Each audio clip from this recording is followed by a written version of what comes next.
show you where some of the feet that you're going to use when you put a button on with your machine. Okay. And in with my machine, I got a M foot. It's right here. And I don't know about you, but I actually had this a long time before I even looked at it. And I'm like, I don't really know what that foot does.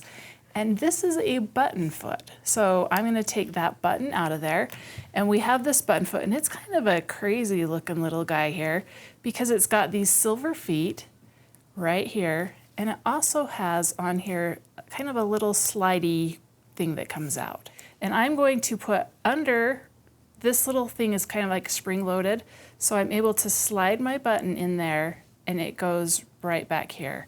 And I'm going to line this up right between those holes, right there, so that when I put this on my machine, this is a 4-hole button, so I'll do this twice, and I'm going to sew back and forth right there.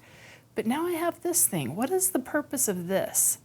This can either slide forward, you can kind of see it right there when that comes out, or it can slide back. And it doesn't hold your button on. But it puts that gap between your Yes. button. If you're putting a button on something like a coat or some jeans and you need a little bit of thickness, this will slide out and it will give you that gap so that your button has a little bit of movement. Well, it has some space between it so that when it goes through the thickness of the fabric that it works better. Yeah, exactly. Yeah. We're going to try sewing a button on. Okay. Are you ready? I think I've done it a few times. You've done it a few times? Not with this particular foot, but I have sewn a button on with my machine, so it's all good. One thing, like if you're sewing on fabric, you don't want to sew straight on the fabric. I would recommend having some kind of fusible if you're just sewing on a piece of cotton. Isn't that nice that it holds your button really right trusting there? Because I've not done this with this little foot before. Okay, so let's go to the zigzag stitch. 9? Yeah, that one's fine. Okay. And then you're just going to take your length all the way back. Yep, all the way to 0. And you'll see your stitch go to one little teeny tiny. Yeah, you can see that right there. One little teeny tiny mark. Okay. Because that's not going to move at all, we don't need to really drop our feed dogs. For your first couple stitches, we're going to hand wheel that forward. Okay. Because there is nothing worse than the sound of a breaking needle. Well, or a broken button. Yes. So I put my needle down before I put my foot down. Oh, okay. So then that way I can... So you can line it up on the one side. Yeah, line it up a little bit there. Yep. Okay. And I'm going to drop that. That worked right there. Okay, so once you've got that... I'm going to turn my speed way down. So she's just going to go back and forth.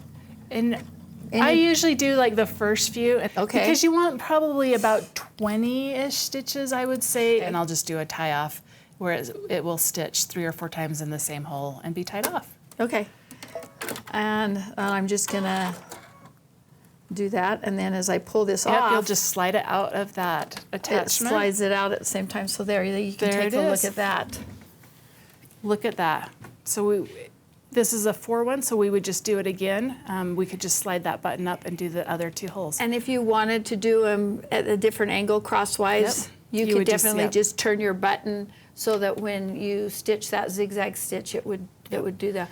Now this width was really great. Yeah. Because it set it at 3.5 and it came out just great. And that is pretty common. Yeah. That's a pretty common. But I was looking through my buttons, and there you might have to, as you go back with those hand things, decrease it or increase it just a little.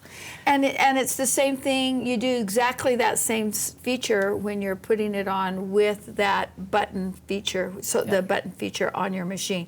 The other foot I wanted to show you is this little foot right here. And this foot does not have a way to hold the button, but this attachment right here is a little bit rubberized. And so this one, like as I'm putting it in, I don't hold it, I just can put it here and I will line up those holes just like on that other one where it's right between that blue, and then it will go back and forth there. So I like this one too. So it kind of depends on the buttons. Bigger buttons I think work better with this because that rubberized grip holds it. But other than that, it's the exact same process. So what happens if I don't have those feet with my machine? If you don't have this, okay, now I would say first of all, go and look for them because the M foot, this one here, actually comes with a lot of the different machines. Okay. It came with the Brothers, it came with the Baby locks, so and it looks just like this. I think it's a foot that you're like, don't know what that does, and I just have left it.